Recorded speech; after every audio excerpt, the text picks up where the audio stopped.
नमस्कार। जैसा कि यूट्यूब पर कई सारे वीडियोज़ हैं मलेशिया यात्रा के रिगार्डिंग और क्या-क्या चीज़ें कंपल्सरी है, मैंडेटरी है, तो उसके रिगार्डिंग कई वीडियोज़ हैं। एक जो अभी वीज़ा फ्री होने के बाद मलेशिया का 30 डेज़ का जो इंडियंस के लिए वीज़ा फ्री जो है, वो उसमें एक चीज़ जो जोड़ा है मलेशियन गवर्नमेंट ने, वो है Malaysia digital arrival card, MDAC, right. तो मेरा ये फर्स्ट ट्रिप है मलेशिया का, और मतलब फ़र्स्ट फॉरेन इंटरनेशनल ट्रिप है। एंड मैं भी बहुत कंफ्यूज था कि मतलब क्या होगा, कैसे पूरा ट्रिप प्लान करना। और सोलो ट्रैवलर हूँ मैं, तो मैं अभी अकेले ही आया हूँ। अभी मैं मलेक्का में बैठा हूँ समुद्र के किनारे, और मैंने सोचा कि ये वीडियो शांति से बनाऊँ एक जगह, क्योंकि बाहर अंदर शहर में जहाँ टूरिस्ट अट्रैक्शन है मेजर, वहाँ काफ़ी शोर शराबा और हंगामा था। और होटल में मैंने सोचा कि बनाने से अच्छा है कि आउटडोर कहीं बनाएं तो ज़्यादा अच्छा रहे। तो मैं यहाँ अभी समुद्र किनारे बैठा हूँ और आया हूँ। और एमडेक के रिगार्डिंग जो ये है कंसर्न कि कई लोग ने लिखा है कि कई लोगों को तो लिंक वो नहीं आया, लाइक एक्नॉलेजमेंट एक मेल आता है जब आप एमडेक का, उसमें एक कॉमन सा फॉर्म है, उसका लिंक भी आपको यूट्यूब पे कई यूट्यूबर्स जो फेमस हैं उन्होंने दिया है। मेरा तो कुछ ऐसा एक्सपीरियंस है नहीं ब्लॉगिंग का, या यूट्यूबर मैं हूँ नहीं, ये बस मेरा पहला एक्सपीरियंस है। हालांकि मैं ट्रैवलिंग 10 साल से 12 साल से इंडिया में मैं कर चुका हूँ काफ़ी, लेकिन कभी वीडियोज़ बनाना या जनरल पब्लिक के लिए, आम जनता के लिए मैंने नहीं किया कभी। वो अपने एक्सपीरियंस के लिए मेरा अपना वो था। बट मुझे लगा कि अब थोड़ा करना भी चाहिए, और एंड्रॉयड में काफ़ी लेट से यूज़ करना शुरू किया, तो मैं ज़्यादा कैमरा को लेकर के या टेक्निकलिटीज़ ज़्यादा जानता नहीं, कैसे वीडियोज़ बनाते हैं, क्या है क्या नहीं है। लेकिन मैं ट्रैवलिंग काफ़ी करता रहा हूँ, और 4 धाम यात्रा और ये सब मैंने कई बार किया है, साउथ कई बार गया।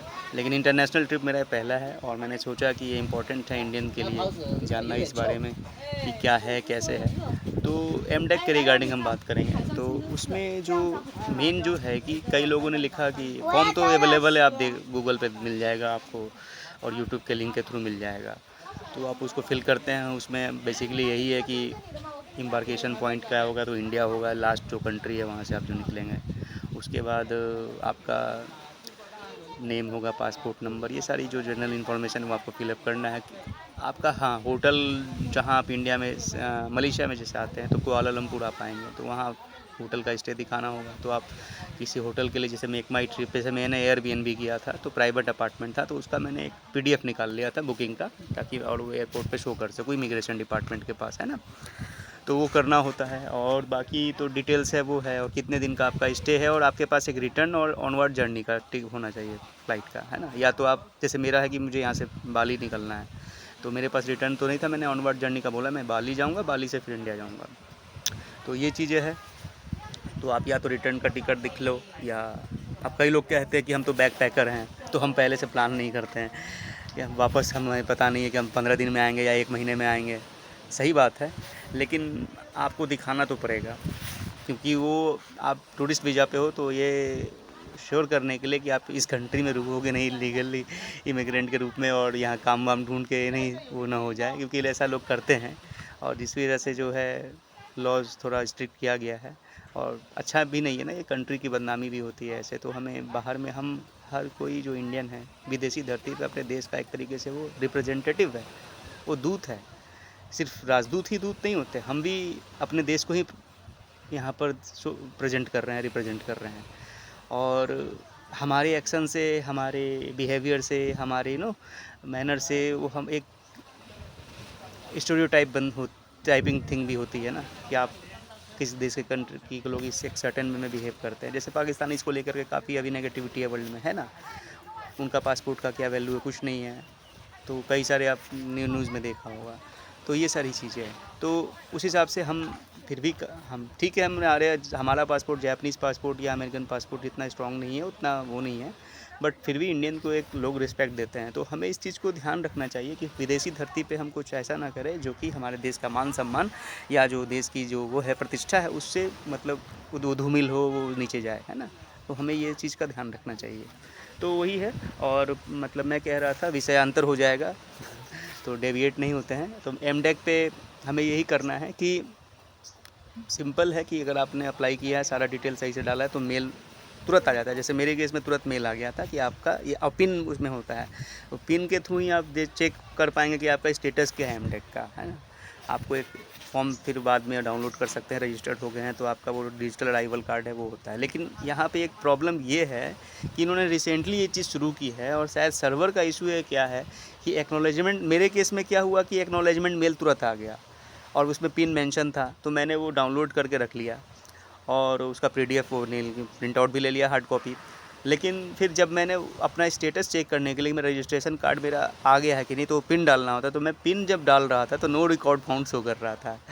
और फिर मैंने गूगल पे, यूट्यूब पे कई लोगों के बारे में देखा, कई लोगों ने लिखा था कि या उनका जो है एमटेक का है, उन्होंने अप्लाई सक्सेसफुली कर दिया और पिन भी उनके पास आ गया, एक्नॉलेजमेंट मेल जो कि इम्पोर्टेंट है वो भी आ गया।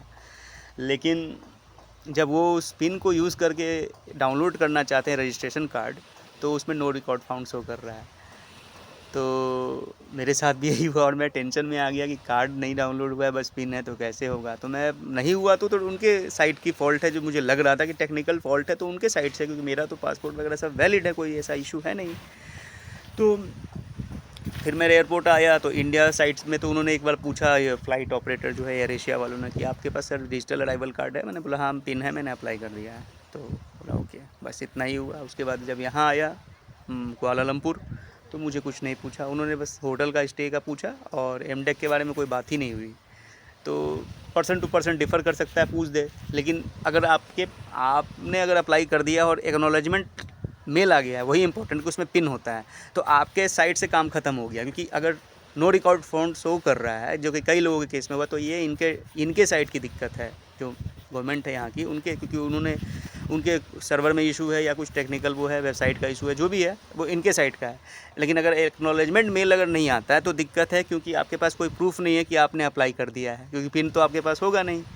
तो एक्नॉलेजमेंट नंबर जो है, एक्नॉलेजमेंट मेल जो है वो इंपॉर्टेंट है, और उसमें जो पिन है वो इंपॉर्टेंट है, क्योंकि उसका मतलब ये है कि आपने करेक्ट इन्फॉर्मेशन डाला है और उधर से मेल आएगा। अगर इनकरेक्ट इन्फॉर्मेशन होगा तो कोई मेल नहीं आएगा। हाँ, एक चीज़ और है कि वो आपको फ़्लाइट शुरू होने के 72 घंटे पहले करना होता है। जैसे जब आप यात्रा जहाँ से करेंगे, कलकत्ता से करेंगे, दिल्ली से करेंगे, फ़्लाइट का जो डिपार्चर टाइम है उसमें 72 घंटा पहले, मैंने 72 घंटा पहले कोशिश किया तो शो नहीं कर रहा था। फाइनली मुझे 48 घंटा के आसपास, जब 2 दिन रह गए, तो मुझे शो किया वो उस डेट में कि हाँ आप अप्लाई कर सकते हैं।